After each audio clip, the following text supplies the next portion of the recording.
construction, to nursing, to food processing and hospitality.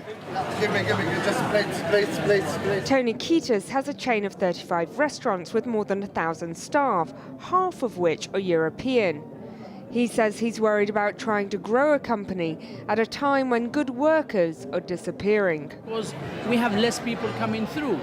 Recruitment is becoming even more challenging than it used to be. So we don't have as many people coming to apply. We cannot replace people. It's people that cook, it's people that look after you, it's people that smile at you. So for us, it's very, it's a worry. You can see the stark drop in immigration from the EU with the blue line, showing that numbers have dropped by a quarter since the referendum. In the orange line, you can see not only are there fewer EU citizens coming, but now they are leaving at the fastest rate in 10 years. These two trends mean that overall, net migration has now fallen by 60% since the referendum. Well, you reduce growth, you reduce the number of people in jobs, you reduce tax revenue, and you reduce how much the economy produces. I think it is very odd that simply because you want fewer immigrants, you would be prepared deliberately to make yourself poorer, to reduce the quality of your public services.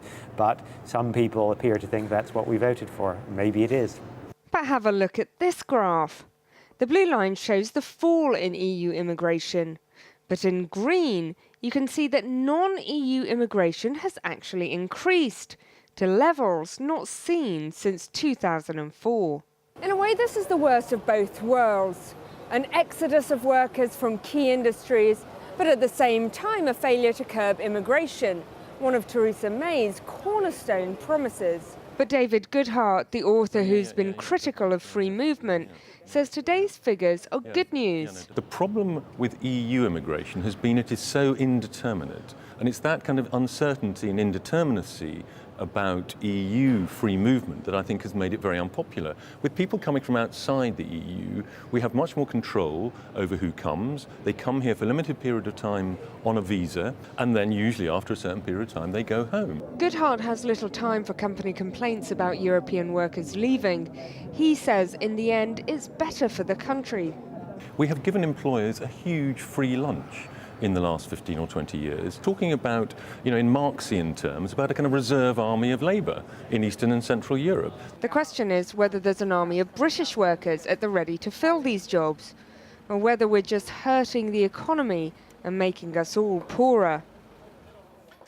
Well, joining me now in the studio is Madeleine Sumption, Director of the Migration Observatory. Now, her research focuses on the role of migrants in the labour market.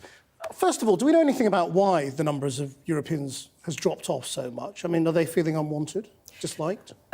We know that there are fewer people coming here for work. It's difficult to unpick exactly why, although it's likely that the exchange rate plays a role, the fact that money earned in the UK is worth less than it was before the referendum.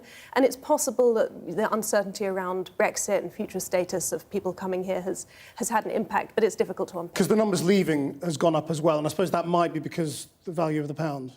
It could be because of the value of the pound. It could be because economic conditions in many of the main countries of origin have improved over time. So what does this mean for job vacancies? I mean, presumably, if non-EU migration has gone up, those people who are coming here to work are going into sort of specific jobs from which there are shortages.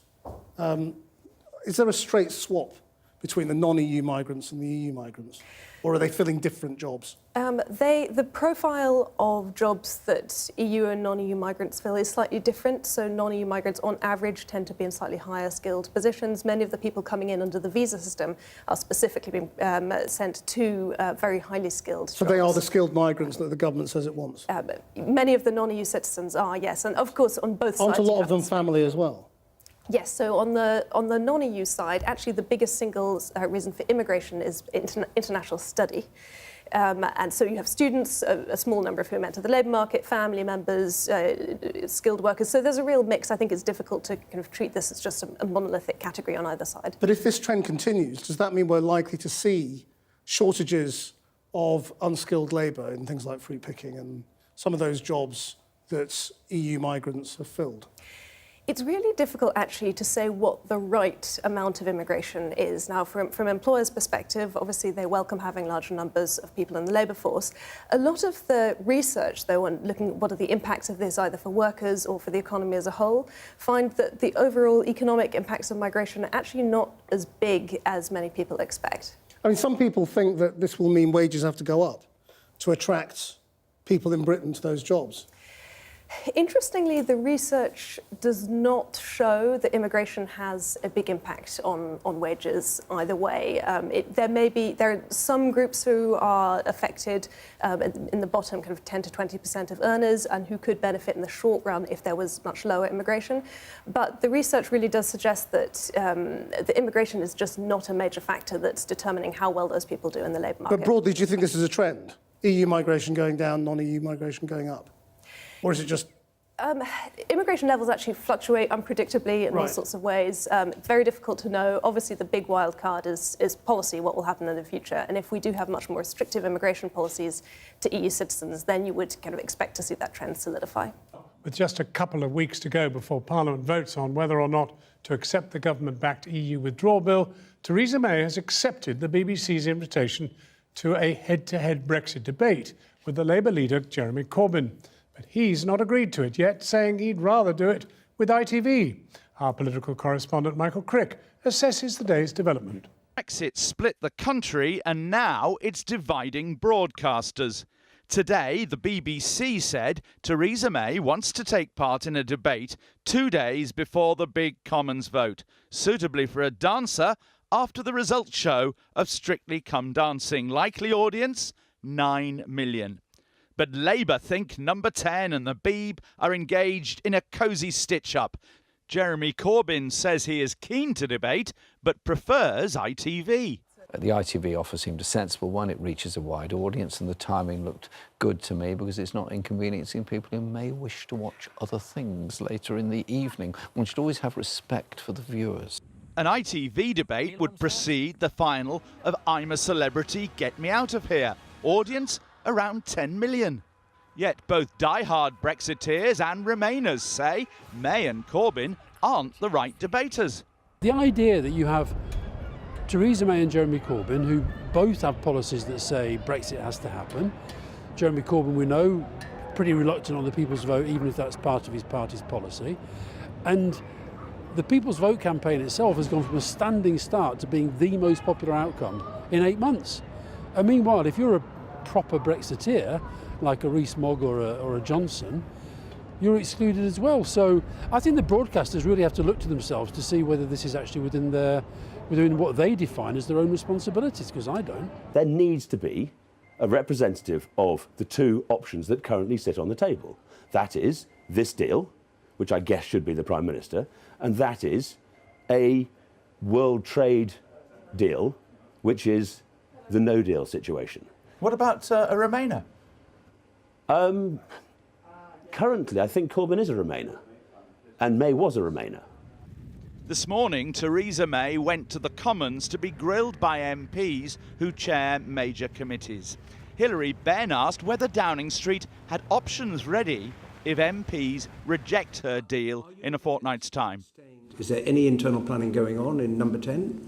As I have made clear, my focus is on the vote that will take place in on the 11th of December here in this House. I think we understand that, Prime Minister. Yes, but I'm sorry. But is there any planning going on for that? What I am focused on and what the government is focused on is the vote that will take place on December the 11th. When she discussed Britain's future relations with the EU, one MP rather confused her. We're going to be very good friends and working closely Friends together. with benefits? Sorry? I missed your quip, I'm sorry. Friends with benefits, Prime Minister. She didn't really seem to get the joke.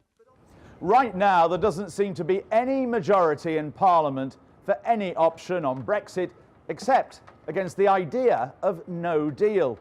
Mrs May will continue her tour around the country trying to sell her deal to the people. And yet at the same time, there are also renewed efforts to get the people involved in another referendum, a so-called people's vote. And three Conservative, former senior ministers argued today MPs could clear up the current Brexit mess with a new referendum, which they say could happen by the end of May. Personally, I think MPs should take their heads out of the sand, and their duty really is to help navigate Britain through this moment. But I believe that once we do reach that moment of gridlock, then MPs will consider what to do, and clearly a referendum, I think, is the best route through. With most Tories and many Labour MPs still hostile to the idea, there's probably not now a Commons majority for another referendum.